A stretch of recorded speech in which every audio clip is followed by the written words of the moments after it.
सर्वमङ्गलमाङ्गल्ये शिवे सर्वार्थसाधिके शरण्ये त्र्यम्बके गौरी नारायणी नमोस्तुते।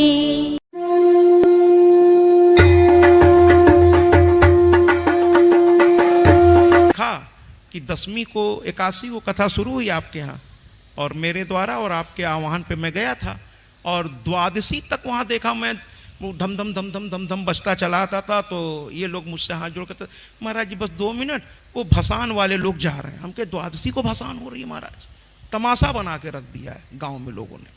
9 दिन दुर्गा जी को बैठाते हैं, 10 दिन 11 दिन, मतलब बस उन्हें आनंद आ रहा है, मजा आ रहा है, इसलिए वो बैठाए हुए हैं साहब। कुछ तो मिल रहा है नाचने गाने को, है ना भैया। ऐसे नहीं होता। दुर्गा प्रतिमा पंचमी को लाई जाती है या मुहूर्त दे के लाई जाती है और षष्ठी में उनकी प्राण प्रतिष्ठा होती है। षष्ठी, सप्तमी को उनका पूजन होता है, अष्टमी को महापूजन होता है, नवमी को और महापूजन होता है और 10वीं को उनका भसान हो जाता है।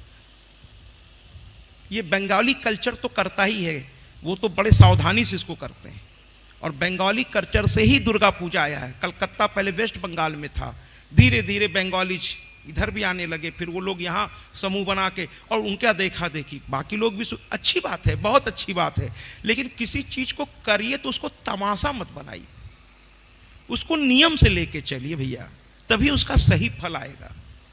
तो पता तो करिए दुर्गा प्रतिमा रखने से पहले, चूंकि वो मुख्यतः बंगाली कल्चर में, उनसे पूछिए वो बता देंगे कि उसकी वजह क्या है। वो दुर्गा मैया को अपनी कन्या समझ के ले आते हैं, वो उनको मैया समझ के नहीं लाते।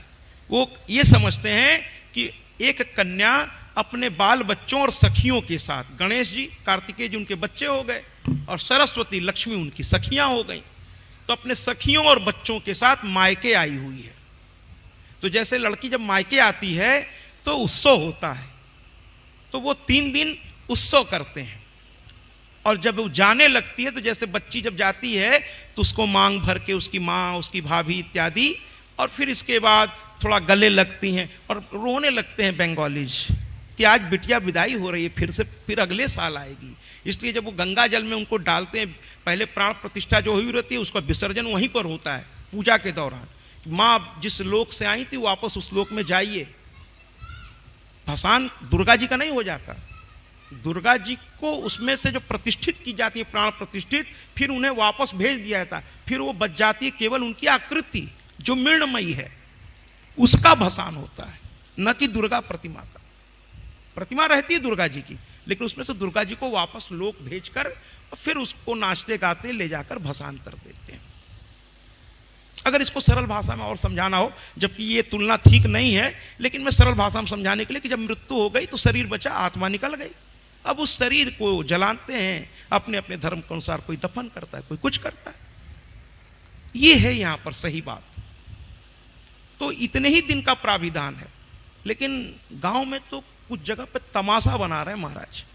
ये प्रथमा से रखना शुरू करते हैं, 9वीं 10वीं किसी किसी में 81 तक रखते हैं। मैं बताया तो अमवा में कि तीसरे दिन में कथा चल रही है और नाचते गाते चले आ रहे हैं, क्या तो भसान होने जा रहा है महाराज। हमने कहा, हमने तो वहीं पे डांटा था काफी, जो है वो रिकॉर्ड भी है, रिकॉर्ड भी है। मैंने पब्लिक से कहा, हमने कहा आपने तमाशा बना लिया मैया को, मैया को ऐसे रखा जाता है इस तरह से, हमके मजाक चल रहा है। अरे किसी आचार्य से पूछ लिया होता आपने, उनको रखना आसान है, आसान है क्या? तो कहने इसी तरीके से अब मैं यहाँ कहूँगा, जबकि मैंने कल सोचा था नहीं कहूँगा, लेकिन मैंने कहा ना मैं थोड़ा क्रांतिकारी विचारधारा का व्यक्ति हूँ। जो लोग कहते हैं कि मेरे अंदर देवी आ गई या मुझ पर फलाने देवता आते हैं, मैं हाथ जोड़ के आपसे कहना चाहता हूँ कि आप गलत नहीं हैं। आप में कुछ आता तो है, लेकिन वो भाव आवेश है। माँ के प्रति भक्ति या किसी के प्रति भक्ति का अपना अपना तरीका है। कुछ लोग भाव को सहन कर लेते हैं, भाव सबके अंदर आता है। जैसे हमारे आदरणीय महेंद्र जी बैठे हैं, बड़े परम भक्त हैं देवी के। तो जब मैं कथा में इनके पास आया करता था तो इन्होंने एक बार मुझसे फ़ोन पे कहा कि जब आप आते थे तो मुझे लगता था कि आपके गले लग करके खूब रोऊं। हम कहा है भैया हमारी सूरत इतनी खराब लगती क्या?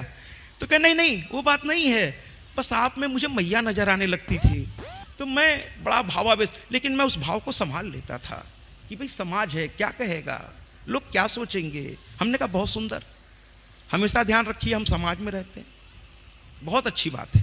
तो कुछ लोग भाव के आवेश को संभाल लेते, लेकिन कुछ लोग नहीं संभाल पाते, तो वो थोड़ा लगते झूमने झामने। कोई बुराई उसमें नहीं है, कोई बुराई नहीं है, लेकिन उसको ये नाम मत दीजिए कि इनको देवी आती है।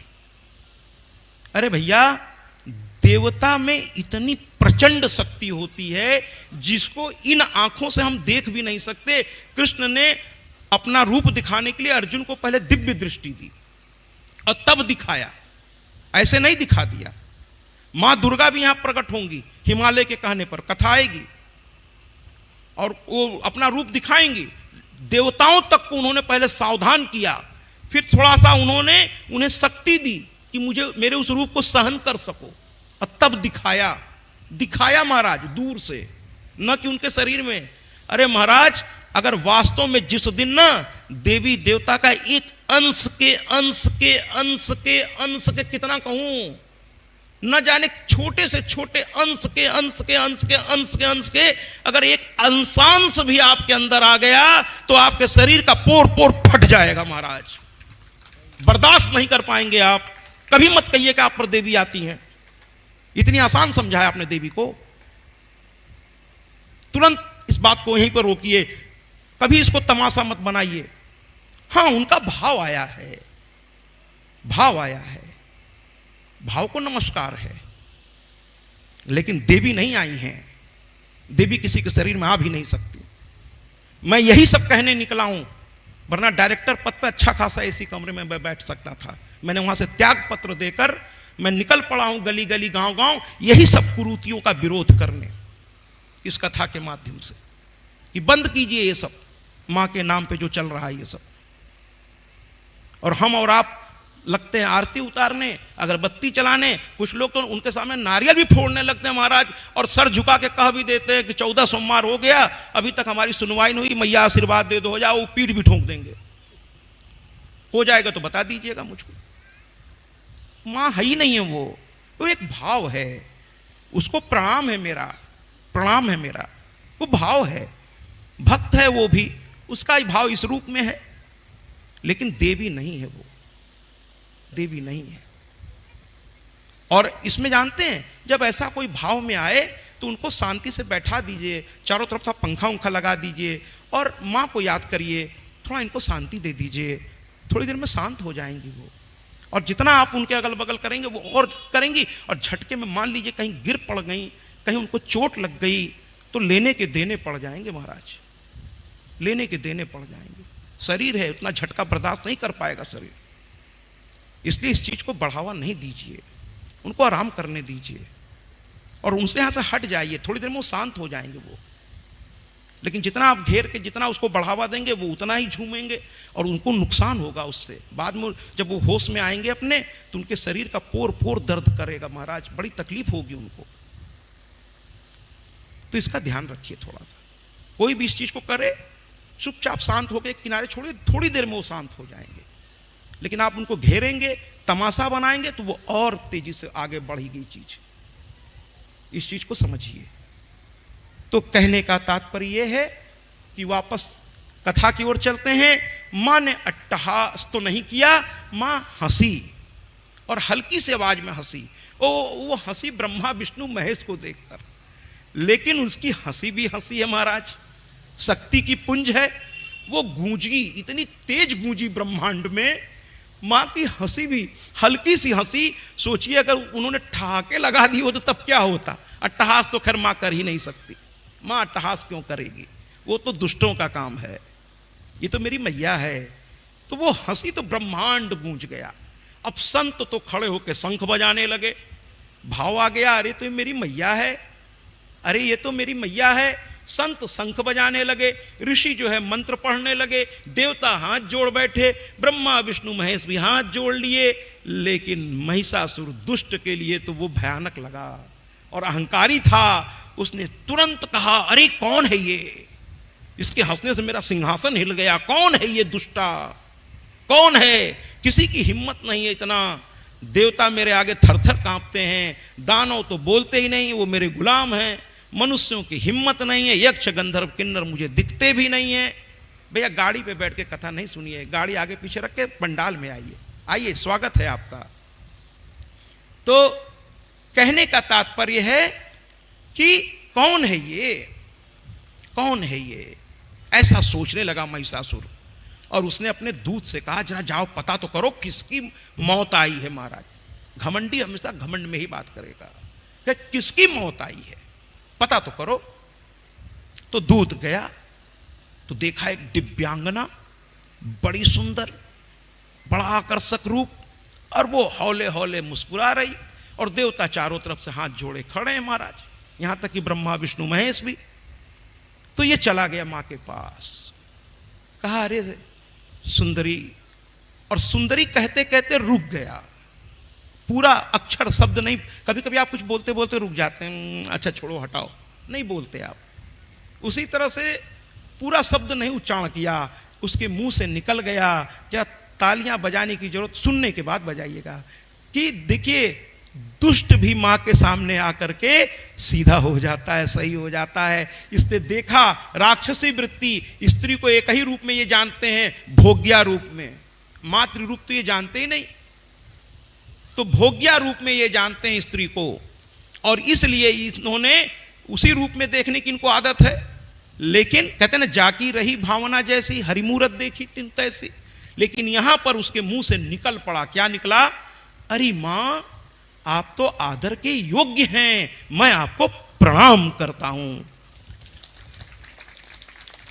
मैंने शत्रु भी मां को प्रणाम कर दिया कि आप तो, और कह भी दिया आप आदर के योग्य हैं। कुछ व्यक्तित्व तो ऐसे होते हैं महाराज, जो आदर के योग्य आपको लगने लगते हैं।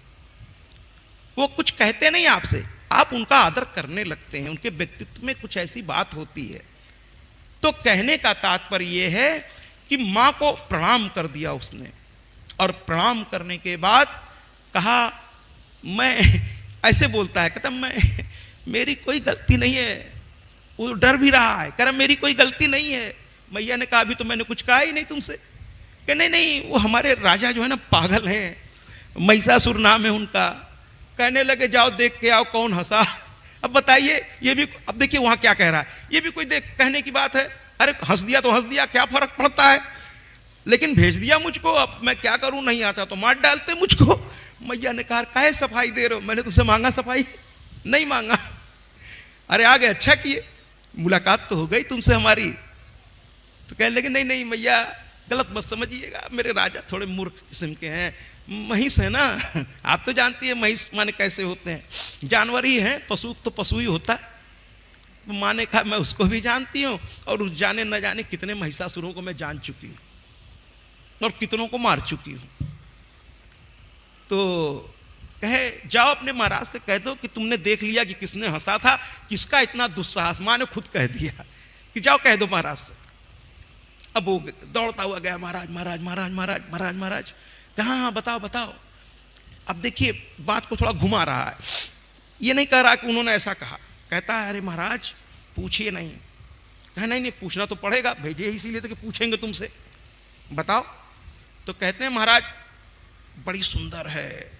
देखिए उसके कमजोर नस को उसने दबा दी, महिषासुर के कमजोर नस को दबा दिया, और वो महाराज प्रसन्न हो गया।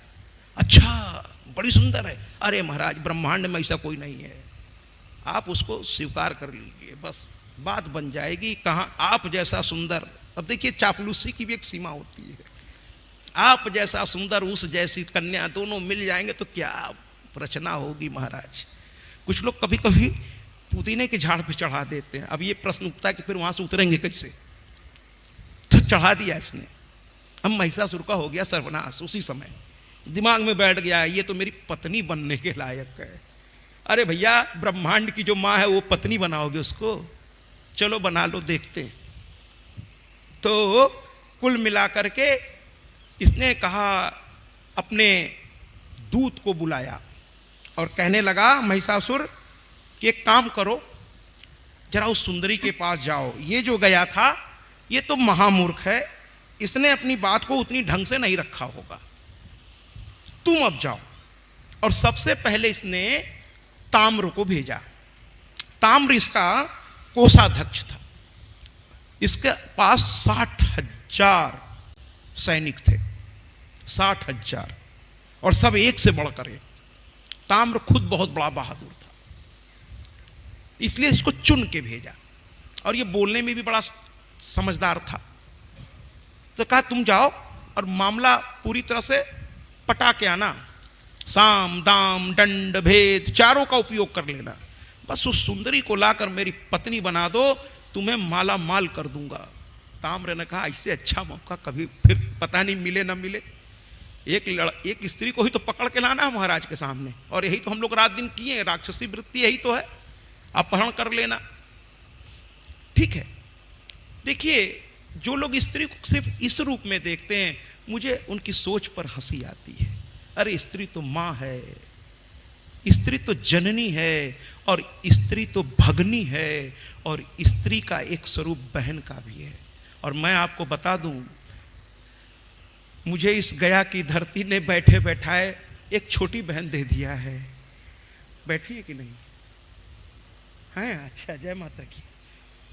और हाँ, और कल इनके यहाँ मुझे निमंत्रण मिला था, मैं इनके भाव को प्रणाम करता हूँ। मैंने उसको भी नेट पे आज डाल दिया है, इनके घर में जितना कुछ हुआ है वो सब नेट पे आप है देख लीजिएगा, क्योंकि इतना प्यारा भाव था कि जब मैं आया तो इन्होंने एक गीत लगवाया यहाँ पर, बड़ा प्यारा गीत था। फिर बड़े प्यार से बड़ा उसको आप लोग यूट्यूब पे या यूट्यूब फेसबुक पे देख लेंगे। मैं चैनल का नाम बता दे रहा हूँ, सत्याजी महाराज कहिएगा फेसबुक सर्च पे, और सत्याजी महाराज करते ही मेरी प्रोफाइल खुल जाएगी, मेरी तस्वीर से पहचान कर उसको फॉलो कर लीजिए। फ्रेंड रिक्वेस्ट मत भेजिए, बहुत ज़्यादा फ्रेंड रिक्वेस्ट उसमें है, फॉलो कर लीजिए। और यहाँ की हर कथा को आप उसमें एक दिन बाद डी लाइव, 1 डे डिले, आप तुरंत देख सकते हैं यहाँ की कथा को, जो वहाँ के लोग चढ़ाएंगे, और वाईफाई से जैसे ही चढ़ाएंगे सबके मोबाइल पर वो उपलब्ध है। और कल स्पेशली मैंने जाकर के रात में उनको कहा कि सारा काम रोक के मेरी छोटी बहन की वीडियो को पहले चढ़ाओ, और मैंने चढ़वा दिया। और बड़ा प्यार से, इनके भाव बड़े अच्छे हैं, और बड़ा ही आनंद आया, और वो गीत भी बड़ा प्यारा था। और इसके बाद जब मैं भोजन करने लगा तो इनकी एक और गीत इन्होंने बजवाए कि विदुर के घर साग। मैंने कहा सच्चाई तो ये है कि मेरा पेट आज मेरी छोटी बहन के घर भर गया, मन से भी भर गया, भाव से भी भर गया, और उधर भी भर गया। सच मानिए माँ और बहन के ही हाथ, और जरूर मुलाकात होगी, बहुत अच्छा लगेगा वहाँ भी। तो ये तो अविरल गंगा है मेरी यात्रा, अनंत की यात्रा है। अभी बहुत सारे भक्तों से मुलाकात होनी है, और हो चुकी है, और आगे भी होनी है। तो भाव को ही प्रणाम है। तो यहाँ पर ताम्र जो है वो स्त्री को न तो बहन रूप में देखता था, न मातृ रूप में देखता था, उसको तो बस एक ही रूप दिखता था, भोग्या, भोगने योग्य। दुष्टों को यही रूप नजर आता है। और ये जो सोशल मीडिया के जो चैनल्स जो हैं, इसीलिए मैं थोड़ा सा इसका विरोधी हूँ। अच्छा देखिए तो ठीक है, लेकिन उसमें बुराई बहुत ज़्यादा परोसी जाती है, उसको देखने के बाद तो मति गति सब भ्रष्ट हो जाती है महाराज। इसलिए मैं हाथ जोड़ के कहता हूँ कि सोशल मीडिया का सही इस्तेमाल कीजिए, गलती से बचिए, बचिए। तो ये ताम्र चला। अब देखिए एक तरफ कहता क्या है महाराज से, अरे चिंता मत कीजिए, एक औरत के लिए आप हमको कह रहे हैं महाराज, किसी छोटे मोटे को भेज दिए होते, एक से बढ़कर एक बैठे हुए हैं, किसी को भेज देते। हमारे जैसे बलशाली को आप एक औरत को पकड़ना, अरे अभी जाता हूं बाल से पकड़। देखिए शब्दावली, देखिए जरा शब्दावली पे ध्यान दीजिए। शब्दावली तो बहुत कुछ कह जाती है महाराज। शब्दावली में कहते हैं ना कि जीभ का घाव बहुत जल्दी ठीक हो जाता है। डॉक्टर कहते हैं कि इसके लिए दवा की जरूरत नहीं, तो लार से ही ठीक हो जाता है, लेकिन जीभ के द्वारा दिया गया घाव जीवन भर ठीक नहीं होता। इसलिए जीभ का इस्तेमाल सोच समझ के करना चाहिए। तो कहता है कि बाल पकड़ के ले आऊंगा महाराज, काहे परेशान है, छोटी सी बात है, आप अपना काम जैसे करते हैं आनंद से करिए, थोड़ी देर में उसको लेके आता हूं, आपकी पत्नी बना दूंगा महाराज। चला गया। और जब जाने लगा तो जब इतनी छोटी सी बात है तो अकेले चले जाओ भाई, बहादुर हो, एक स्त्री ही तो है सामने। भाई उनके शब्दों में वो ऐसा कह रहे हैं, मैं नहीं कह रहा हूं। मैं तो स्त्री को बहुत विराट मानता हूं, स्त्री की तो कथा लेके निकला हूं। नारी शक्ति की तो बात हो रही है। ये छोटी बहना के यही तो कल थोड़ा हंसी भी हो रही थी कि नारी शक्ति की बात हो रही है महाराज, इस समय तो ये बिल्कुल नहीं बोल पाएंगे। नारी शक्ति तो जब इतना ही उसको कमजोर समझ रहे हो तो अकेले चले जा। 60,000 सैनिक लेकर एक औरत से मिलने गया महाराज। ये बहादुर लोग हैं। दुष्ट हमेशा झुंड में चलते हैं, सियारों का हमेशा झुंड होता है, लेकिन सिंह अकेला चलता है। सिंह अकेला चलता है क्योंकि वो बेवजह किसी को सताता नहीं है, लेकिन जब कोई छिड़ता है तो छोड़ता भी नहीं है। तो कहने का तात्पर्य ये है कि ये 60,000 सैनिक लेकर गया और जैसे ही इनको देखा ये खुद आश्चर्य में पड़ गया। कहते हैं ना, जिसकी प्रतिमा इतनी सुंदर वो खुद कितना सुंदर होगा। अब जाकी रही भावना जैसी राक्षसी वृत्ति, ये तो एकदम परेशान हो गया देखकर और कहता है, अरे सुंदरी इतना अच्छा, मैं जरा यहाँ पर थोड़ा चलता हूँ शब्द इस्तेमाल करूँगा, साहित्यिक शब्द व्यासी शब्द को थोड़ा किनारे कर देता हूँ, तभी आप उसका आनंद ले पाएंगे। और वो चलता हूँ शब्द है ऑफर। आजकल ऑफर का बहुत बाहर रहता है। ये जो मार्केटिंग एक्सपर्ट इधर बैठी हुई हैं लोग, ये लोग जब एक पर 2 फ्री मिलता है तो जो नहीं चाहिए वो भी घर में ले आती। ठीक है, पति परेशान है, अरे ये तो पहले से था, तुम 2 ठो नहीं, आप समझ नहीं रहे, ऑफर चला जाएगा, 1 पे 2 फ्री था इसलिए ले आए, आज नहीं तो कल काम आएगा, है ना। और हमें तो कभी कभी डर लगता है, अगर कफन वाले ने भी 1 पर 2 फ्री लेना शुरू किया तो लोग उसको भी ला के रखेंगे कि आज नहीं तो कल काम आएगा।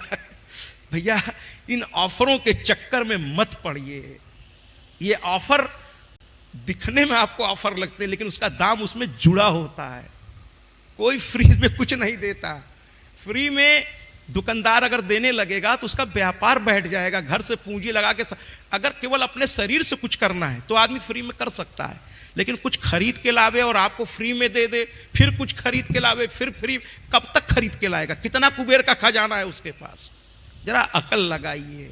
कोई भी चीज फ्री में नहीं होती, उसके दाम उसमें इंक्लूड होते हैं। एक बार मैं एक मार्केट में गया तो उसने छोटी सी चीज थी, क्लोजअप, तो मैंने कहा भैया एक दे दो, तो कहता साहब एक के साथ 2 फ्री है।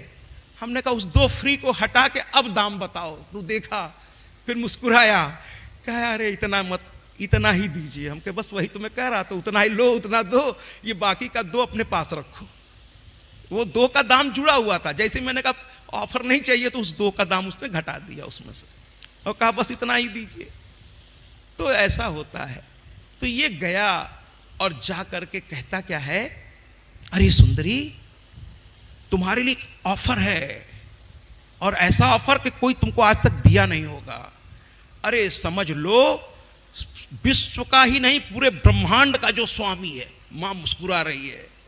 महिषासुर, अरे उसके साथ शादी कर लोगी ना तो जो तुमने सुख सोचा भी नहीं होगा वो सारे सुख तुम्हारे। बात भी सही है। स्त्रियों का एक भाग्य तो बहुत अच्छा है भाई, मैं इसको स्वीकार करता हूं कि एक लड़का रात दिन एक करके 17-17 घंटे पढ़कर 19-19 घंटे पढ़कर IAS ऑफिसर बना, DM बन गया, और एक कन्या जो उसके ही नाम से ईश्वर ने पैदा किया है, उसके पिता ने रिश्ता लाया और वो रात में शादी। जब तक मांग में सिंदूर नहीं है वो कुमारी, मान लीजिए मैं कोई भी नाम ले लूं, पुराना नाम अगर लूंगा तो आप लोग, चलिए पुराना ही ले लेता हूं, लीलावती रख लेते हैं। ऐसे आप लोग कहेंगे अरे महाराज क्या ओल्ड नाम रखे हैं, कुछ नया नाम बताइए, सीलू, टीना, ऐसा कुछ नाम बताइए। लीलावती, अभी तक उसका नाम था कुमारी लीलावती। और जैसे ही DM साहब ने सिंदूर भर दी, DM साहब से ज्यादा उसके पास पावर आ गया, वो तो DM रह गई, ये DMine हो गई। अब जिलाधिकारी साहब तो कभी कभी अपने गाड़ी से निकले और वो मार्केट भी जा रही है तो उसी गाड़ी पे जा रही हो, चो चो चो चो चो चो, कहे साहब DM साहब का, नहीं DM साहब नहीं, वो DMine जा रही हैं, कुछ मार्केटिंग करनी होगी, गाड़ी लेके निकल पड़ी हैं, थोड़ा दिखाती हैं। तो कहें भैया आगे पीछे पुलिस की गाड़ी, कहें वो डीएम साहब के साथ चलते हैं, तो सोचे मैडम को भी थोड़ा खुश कर दें, तो चल पड़े हैं। सरकारी पैसे का फिजूल खर्ची। तो ऐसे ही है।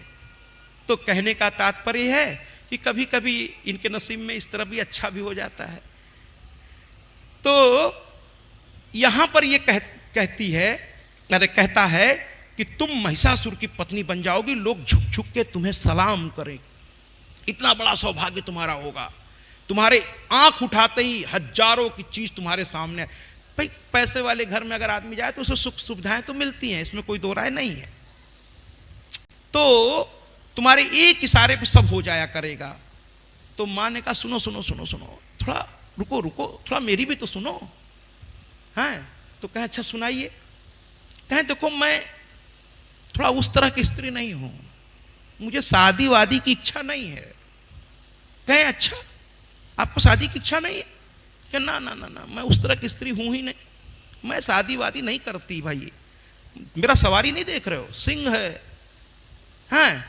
अगर तुम्हारे राजा को ज्यादा परेशानी हो रही हो तो लड़ाई कर सकते हैं मुझसे, लेकिन प्रेम मेरे बस का नहीं है, ऐसा माँ ने कहा। तो ये अब थोड़ा धमकी पे उतर है। दुष्ट में ये पहले प्रेम से फिर धमकी पे उतरा, गुस्से में कहने लगा ए बहुत हो गया खिलवाड़, चलती हो या बाल पकड़े। मां ने कहा अच्छा बाल पकड़ेगा तू मेरा? और कह के मां अब की बार ठहाके लगाई। अभी तक तो हंस रही थी, अब ठहाके लगाया। जैसे कोई बच्चा कोई बचकानी बात करते तो आप हंस पड़ते हैं ना, उस पर गुस्सा नहीं करते, हंस पड़ते हैं, उसकी मूर्खता पे हंस पड़ते हैं कि कैसी बात कर रहा है ये। कभी कभी हंसी भी आती है, कभी कभी गुस्सा भी आ जाता है। तो मां जोर से हंसी, और हंसी तो कुछ ऐसे हंसी कि उस हंसी से घबरा गया ताम्र और भाग चला। अरे बाप रे, भाग गया, पहुंचा महाराज। अब महिषासुर को बड़ा गुस्सा आ गया, कहने लगा कमबख्त तू भाग के आ रहा, वो भी स्त्री से, 60,000 सैनिक लेके गया था, नालायक कहीं के। कह रहे महाराज आप तो यहां बैठे बैठे बड़ी बड़ी बात कर रहे हैं, जरा जाके देखिए तो उसकी हंसी बड़ी भयानक है। महिषासुर ने कहा ऐसा क्या है? तब उसने कहा अरे ये कायर है, डर गया है, डरी हुई बातें कर रहा है, इसलिए उन्होंने जो है महिषासुर ने बास्कल और दुर्मुख को भेजा।